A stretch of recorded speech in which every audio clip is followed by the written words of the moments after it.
changed quite a bit. Some words, some buzzwords that we like to use, green. Be careful of a lot of these words because a lot of these words are not regulated. The definitions, there's no agreement on the definitions with the exception of organic, at least within this country. There are different organic regulations in every country. But we at least have some legislation regarding organic. A lot of this stuff, companies can just use these terms. So there's a lot of confusion in the marketplace. Natural, organic, fair trade, renewable, biodegradable, recyclable, recycled. These are all words that we use in sustainability. It's a corporate commitment to efficiency. Sustainability is about making your business more efficient. It's about reducing costs through reducing waste, reducing energy consumption, things of that nature. It's a commitment to environmental responsibility. And the one thing that's changed from 5 years ago is it's no longer a green buffet. You can't just pick and choose what you want to do. Your supply chain members, the media, everybody wants to see that you're looking at the whole picture. It's a very holistic concept, right? You can't make an organic product and not recycle it. Things like that. How about a natural product that's in 4 different boxes?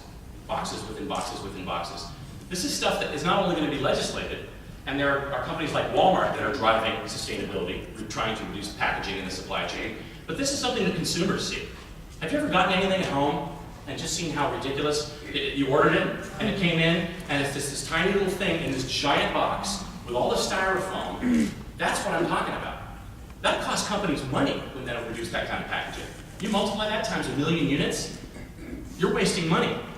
So a lot of sustainability has to do with efficiency, and it does have to do with looking at everything. Again, you don't have to start with everything, but you've got to identify everything. So you can identify areas for improvement. Business owners, you need it in the mission statement. Part of your mission has to be that social responsibility. All of your marketing communications stem from your mission statement. All of that stuff stems from your marketing plan, from your marketing strategy. And so you need this stuff up top before you can communicate it to the marketplace. That's really the fundamental aspect of what I teach, is that you have to do this for real within your organization before you go out and market it, or you're going to lose, ultimately. So it needs to be woven into everything. That's the past, right? It's pretty interesting stuff. Kind of looks like a science fiction movie from the 1940s or 50s, but you know, there is a history here. There's been a paradigm shift, meaning that things have changed.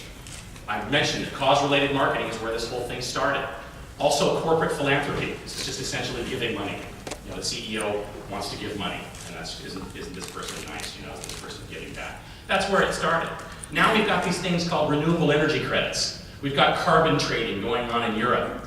Cause-related marketing is still very, very important. Al Gore is a perfect example of, honestly, I might make some people mad, of what's wrong with sustainability.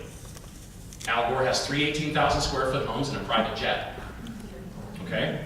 Now, that's not pollution prevention, is it? No. So he's interested in resource recovery. So Al buys renewable energy credits to offset his consumption. Folks, this is going to go away within like 1 or 2 years. First of all, the FTC is now looking at this, the Federal Trade Commission, to see if these claims are justified, to see if this is really happening. But it's moving way beyond just trying to undo the damage that you've done. It's actually being proactive. And more people are understanding this. And that's really what's fundamental in my model. The present, the future, though, I don't like using the term environmentally responsible. It's impossible to be green. It's impossible to be environmentally responsible. Business just simply isn't that way. But it's possible to be greener. It's possible to be more environmentally responsible. Y'all know what a continuum is? On one side you've got totally brown, and on one side you've got ultra bright neon green. Neither really exists in reality. They're shades of gray. So where are you along that continuum? And that's what you want. You want to continually improve. Just like fundamental business, we call it continuous process improvement. Real fancy word for just improving every day. Getting better every day. Sustainability is a part of that. It doesn't have to be in conflict with that.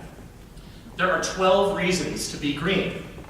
This is something that I've developed over the years, and I teach to business students in college. They're very receptive, by the way, to this sort of thing. These little capitalists that are out there, these business students, extremely receptive to this stuff. They're getting the message. And I'm a capitalist too. I wouldn't be able to stand in front of business students if I wasn't. They wouldn't take me seriously. So this is about profits, mostly, for me. It's the only way that I can get into the boardrooms to talk about this stuff. I start talking about morality, and